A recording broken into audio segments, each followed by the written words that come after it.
So hello friends, we are going to start the videos on HPC and CUDA, and today's video is going to be introduction to the IUAC HPC.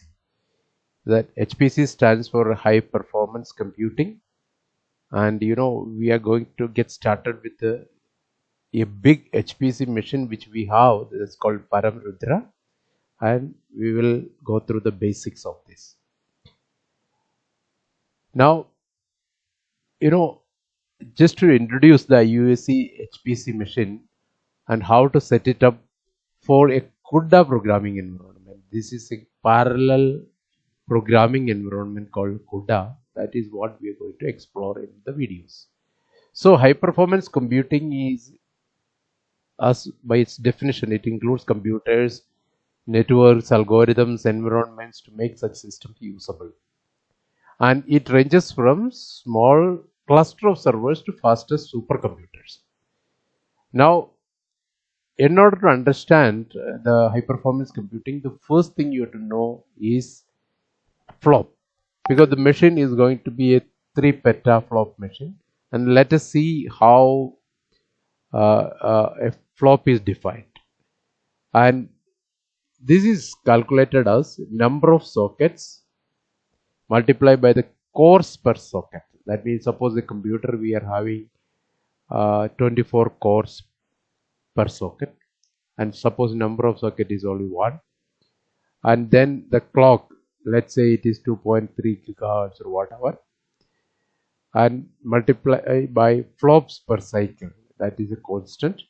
So you know that the flops increases by number of sockets is directly proportional to the cores per socket. That is the most important, and also the clock. Now, a typical HPC machine which looks like that, and you can see that actually there are 10 this is the 10 login nodes here. Then there are 473 compute nodes, and it is similar to these compute nodes. There are 64 of them with high memory. It is same as the above, but it's more memory. And GPU nodes we have 27, which is called an NVIDIA A100 100. Then this is GPU ready nodes. That means the GPU is not yet populated, but it is working like a CPU. And we have the secondary storage of huge petabyte capabilities. You can see that, and we have the communication between these into the storage servers through different switches, and there is an InfiniBand fast communication between the nodes. Now, in HPC, programming tools which are usually used are used for visualization tools, application libraries, development tools. You can see some of them like some Intel tools. Then there is a CUDA toolkit, that is what is more important to us, and OpenACC libraries. Then we also have middleware applications, like there are tools like Slun, XCAT. An operating system again is responsible for the drivers, then CUDA drivers, network storage, etc. etc. Here all the nodes are installed with the Linux Alma distribution 8.x. Now the technical specification which we already talked about, but still is like it has got 10 login nodes, and it uses Intel Xeon processors, and cores is got 48 cores it has, and it's a 2.4 gigahertz, and so for 10 machines it is 480 cores, and the memory is 192 GB, and total memory is 1920. Here you can see it's a single motherboard with populated with two different processors, and each processor having 24 cores. That is how it becomes 48 cores. And management nodes are 10. This is to manage the entire system remotely and also across the LAN.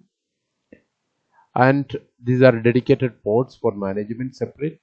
And the CPU only nodes are 473, I told you. And again, Xeon processors, 2.4 gigahertz. So 192 GB is the memory in this particular case. You can see the earlier case also, in the login node also, it was 192 GB. And GPU nodes are basically very limited, 30. In that you can see that the specifications are it's a CPU cum GPU, that is CPU is Xeon G6240R, same like earlier, 2.4 gigahertz. Then memory is again 192 GB, and SSD is again 800 GB. It's like a normal laptop kind of setup, you will see that, but it is a GPU. And the number of cores per GPU is 13,824. That means there are 13,824 processors in parallel inside one chip, and GPU memory is 80 GB, etc., etc. Then high memory nodes actually are only CPUs. You can see that there are no GPUs right now populated, but can be populated later. So now, before coming into this particular screen, we will also discuss how to get into a param rudra, how to log into that, and all those details we are going to show to you. So now you can see in the screen. So this is the screen where you are going to log into the param rudra. So you can simply say paramrudra.iuac.res.in. This is a putty configuration. This is a hypervisor which you can freely download into the Windows, and from Windows itself you can open it. Then you are opening by clicking on this. Then you are logging in into some username which has been already created by the administrators, and you enter your password. After you enter your password, it will ask for a captcha. So sometimes, if the password is not taken, you have to try again. So you are again logging in. Right now, see, it is asking for some captcha. You enter all those characters one by one, and then it is asking for the password. So now, as soon as the password is taken, you can see that it says welcome, etc. And this is a Linux machine. So if you give a command cat space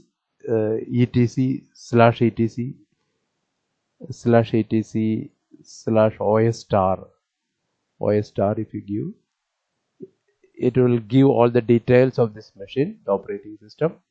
So this Alma Linux version is 8.1 and etc. etc. Now this is a Linux machine. You can see, if you press ls, you will see all the directories directly under the root, and you can see the pwd. If you say the present working directory, this is right now you are in the user directory, that is home Joby IUAC. Now if you do cd/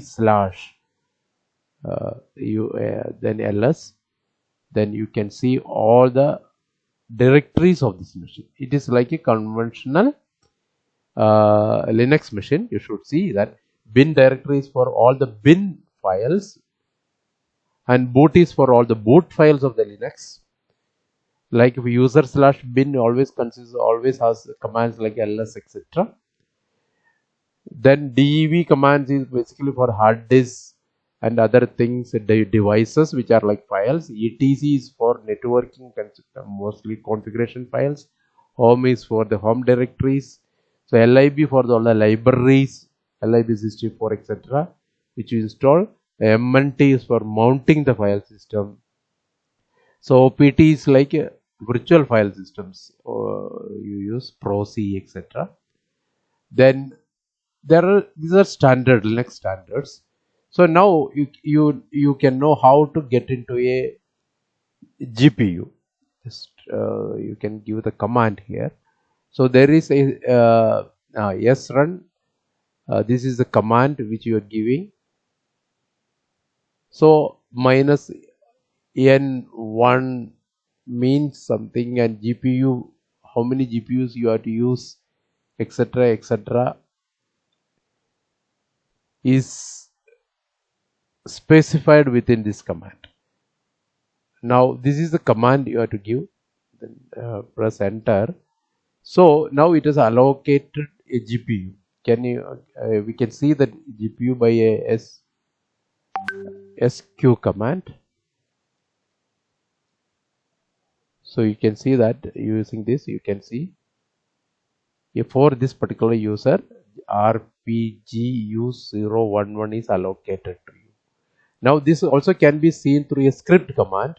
You can see cat, there is a command actually that is a scripting. You can do same thing quickly instead of running this command quickly. It was like a start /start cat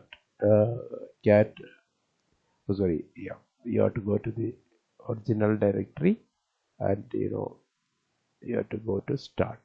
So you can see that in the start actually you can see there are few commands which are already put into the script. You can see srun minus n1, n is equal to 48, then GPU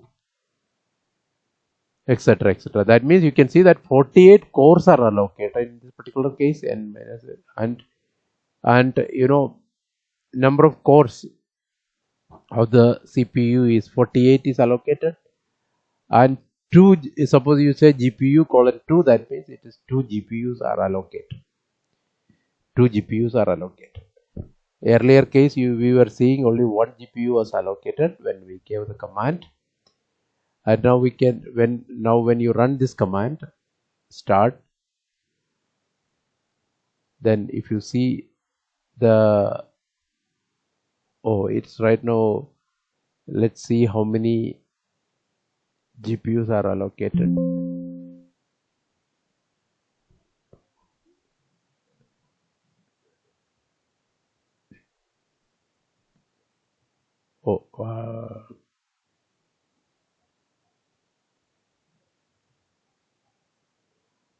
Okay, now let's see how many GPUs are allocated.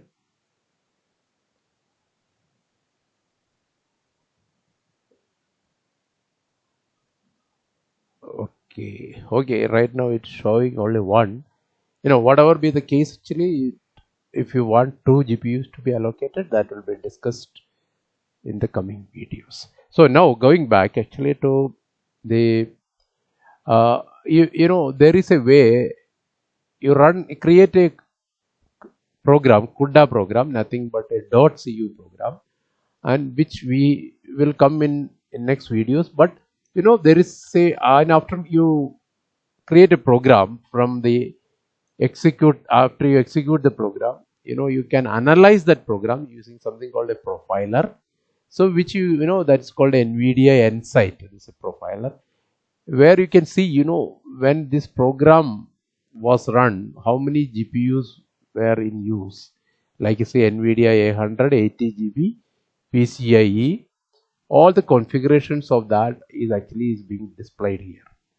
So this is the first check you can do after you create a program, but we are not discussing anything about programming etc. Will come in the next few videos. So The same thing, whatever we discussed, you are accessing through the hypervisor, and we got into the prompt like this.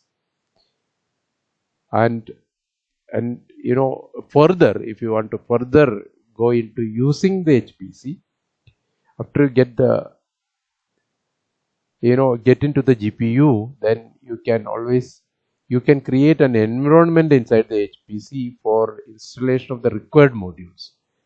For example, to create an environment, first you can run a command called spac env create my env. You can give any name for this, and you can activate that environment using spac. Spac is the one which is used to activate anything or create the environment.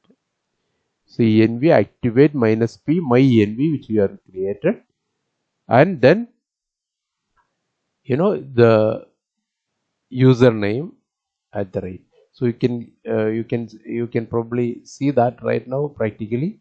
So the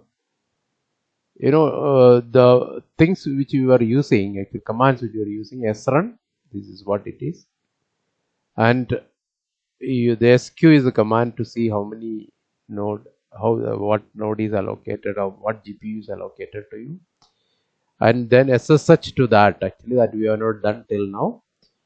And after that you can say module avail, and then module load. Suppose you want to use CUDA, you can say module load whatever CUDA, whatever the version name, etc. And once if you want to kill a job, actually you can also use cancel. All these commands right now we will go through. See, these are the whenever I gave module avail, actually it gave a list of programs which are installed. Actually CUDA 11.2 is already installed, that is what we have to use. So you can see actually in the screen module load CUDA 11.2. when you say you are loading, you are trying to use CUDA 11.2, and this was the SQ command which we used. It's allocating any one GPU. You can cancel the job using this command. This is job ID is from here. So this is how it is. And now all these commands have been discussed already a bit actually. So if you say like module load spac, and then you have to copy and paste the environment what is returned from there, and you can find the module using spac. This is another command, actually spac find the module name, and then from the different versions available, select one you want to use and run the command. That is what actually spac load, like CUDA something we did, actually something like that. And now you can see that practically. So when I said module load spac, actually it returned this particular line. You cut and paste in the next prompt. Then you can, if you want to use GCC, you can find which are GCCs are installed. Spac find GCC. But from the environment only you do all these things. That is what it says. Then you can spac load the GCC. That means you are loading the compiler, GCC compiler to use.